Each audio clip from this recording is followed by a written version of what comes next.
The escape from Alcatraz. Nobody ever escaped Alcatraz. At least, that's the official story. For decades, the prison sitting on a lonely island in San Francisco Bay was considered escape-proof. The most secure prison in America. The place where dangerous criminals disappeared. The place where hope died. And the place where nobody got out. Then, in June of 1962, 3 prisoners vanished. Not transferred. Not released. Vanished. When guards performed their morning count, the men were gone. In their beds sat realistic dummy heads. The prisoners had disappeared into the darkness. What happened next became one of the greatest mysteries in American history. Did they drown? Did they survive? Or did 3 men accomplish what nobody else ever could? This is the unbelievable true story of the escape from Alcatraz. To understand why this story became legendary, you first need to understand the prison itself. Alcatraz wasn't just another prison. It was the prison. Located on a rocky island surrounded by freezing water and powerful currents, Alcatraz was designed to hold inmates considered too dangerous or too difficult for other prisons. Murderers. Bank robbers. Escape artists. Men who had already proven they could not be contained. Among its most famous inmates was Al Capone. The prison's reputation became part of American culture. The message was simple. You could enter Alcatraz. But you would never leave. Especially not by escaping. The island itself was the first obstacle. The water surrounding it remained dangerously cold year-round. Currents could sweep swimmers far from shore. Visibility often disappeared beneath fog. Even if someone escaped the prison buildings, survival seemed nearly impossible. And that was exactly the point. For years, prison officials believed they had created the perfect prison. Then 3 inmates began studying every weakness they could find. Their names were Frank Morris, John Anglin, and Clarence Anglin. All 3 had histories of escape attempts. Especially Frank Morris. Morris possessed an intelligence that prison officials quickly recognized. His IQ reportedly ranked far above average. He was patient, observant, and extremely determined. The kind of prisoner who never stopped looking for opportunities. Inside Alcatraz, opportunities were rare. But not impossible. The men noticed something unusual inside their cells. Behind a ventilation grill sat aging concrete. Moisture and years of wear had weakened the structure. It wasn't much. But it was enough. The prisoners began digging. Slowly. Carefully. Patiently. Using improvised tools created from stolen materials. Spoons. Metal fragments. Homemade drills powered by a vacuum cleaner motor.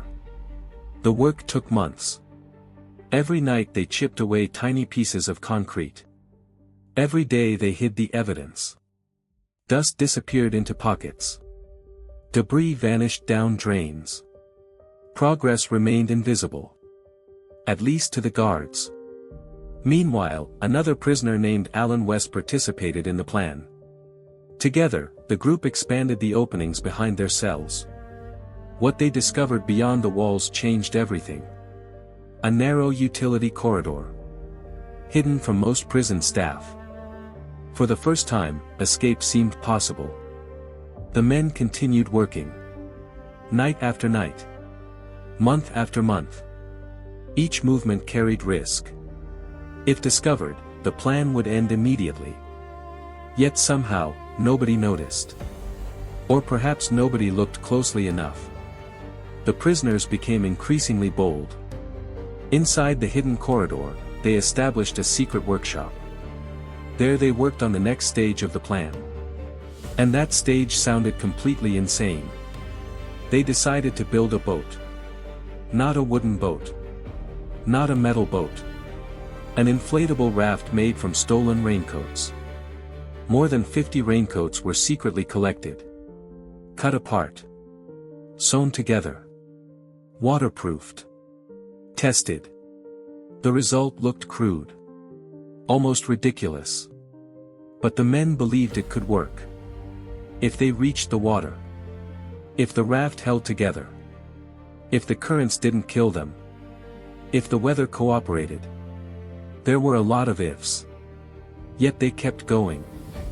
Because every day inside Alcatraz felt like another reason to try. Even if failure meant death. As the escape plan grew more ambitious, the prisoners faced another problem. How could they disappear from their cells without immediately alerting guards? The answer became one of the most famous details in criminal history. They created fake heads.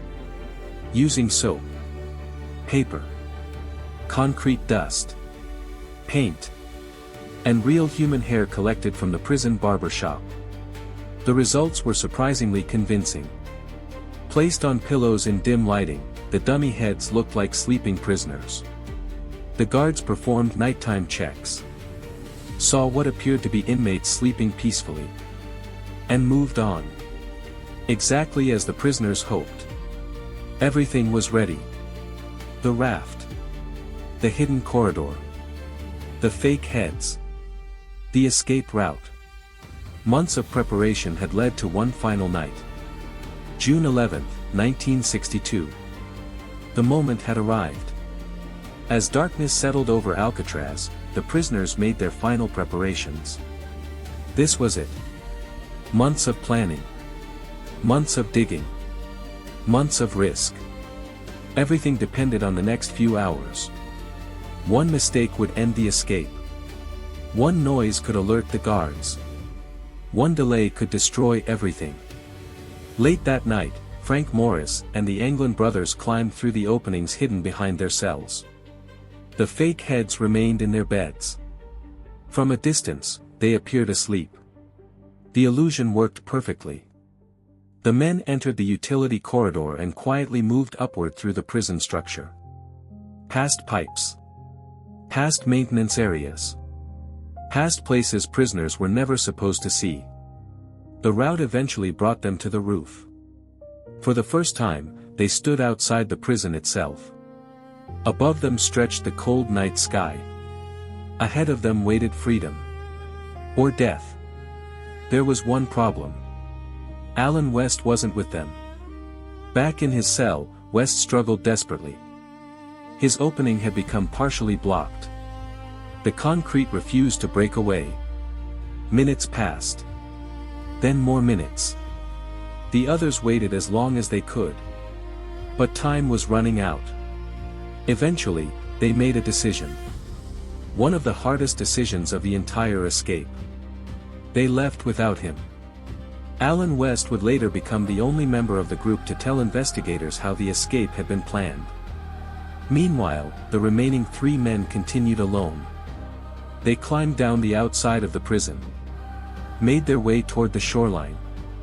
And carried the inflatable raft they had spent months constructing. The night air was cold. The water looked even colder. San Francisco Bay is not an ordinary body of water. Strong currents move unpredictably. Temperatures often remain low enough to cause hypothermia. Even experienced swimmers can struggle. And these men were preparing to cross it in a homemade raft.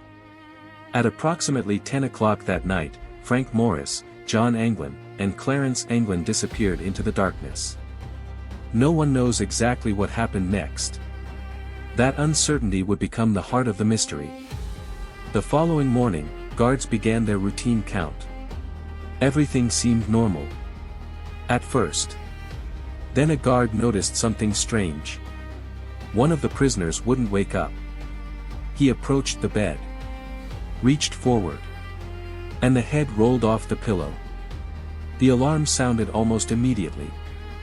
Prison officials rushed through the cell block. The truth became clear. 3 prisoners were gone. The largest manhunt in Alcatraz history began within hours. The FBI joined the investigation. The Coast Guard joined the search. Boats swept through the bay. Helicopters scanned the water. Officers searched nearby islands.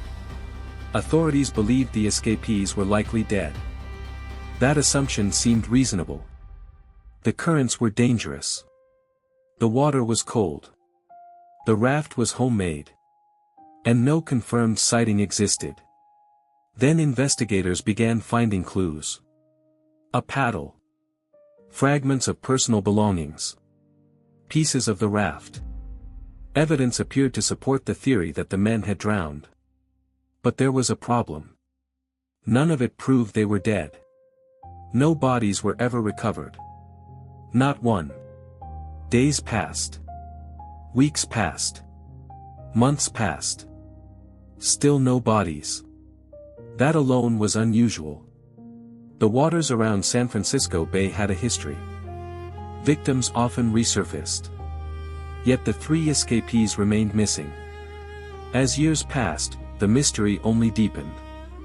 Family members of the Anglin brothers claimed they received unusual signals.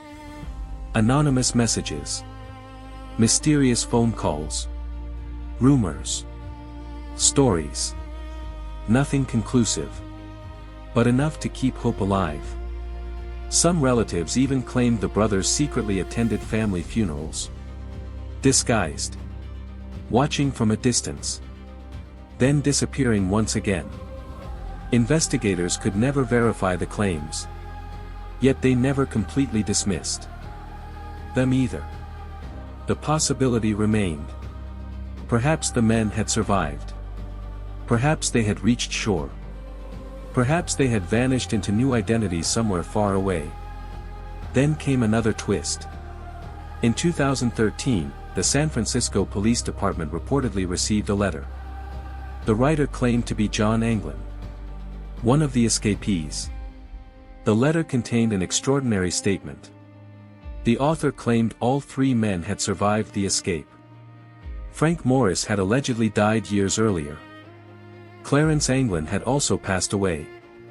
But John claimed he was still alive, living under a different identity. The letter even offered a deal. Medical treatment in exchange for surrender. Investigators examined the document carefully. Handwriting experts studied it. DNA testing was considered. Yet no definitive conclusion emerged. The mystery survived. Just like the escape itself. To this day, the United States Marshals Service technically keeps the case open. Think about that for a moment. The escape happened in 1962. More than 60 years ago. And yet the case remains unresolved. Officially, authorities still believe the men likely died in the bay. The evidence points in that direction. The conditions were dangerous. The raft was unreliable. The odds were terrible. Yet the opposite argument remains surprisingly strong. No bodies. No definitive proof. No final answer. And that uncertainty is what transformed a prison escape into a legend. Because this story isn't really about Alcatraz. It's about a question. A question that has fascinated millions of people for generations. What if they made it? What if 3 prisoners accomplished the impossible? What if the prison designed to be escape-proof wasn't? The irony is remarkable. Alcatraz built its reputation on certainty. Nobody escapes. Everybody knew it. Everybody believed it. Then 3 men disappeared. And certainty disappeared with them. Today, tourists visit Alcatraz every year. They walk through the cell blocks. See the holes hidden behind the walls. Look at the fake heads. Study the photographs. And ask the same question investigators asked in 1962. Did they survive? The truth is that nobody knows. Perhaps Frank Morris and the Anglin brothers drowned that night. Perhaps the bay claimed them within minutes. Perhaps the official explanation is correct. Or perhaps 3 determined men crossed the water, reached the mainland, created new lives, and carried their secret to the grave. History has not provided the answer. Maybe it never will. But one fact remains undeniable. 3 prisoners escaped from Alcatraz. The prison that wasn't supposed to be escapable. The prison that was supposed to hold everyone. The prison that promised nobody would ever get out. And on one cold night in June 1962, 3 men proved that impossible doesn't always mean impossible. Whether they survived the journey is a mystery that still refuses to die.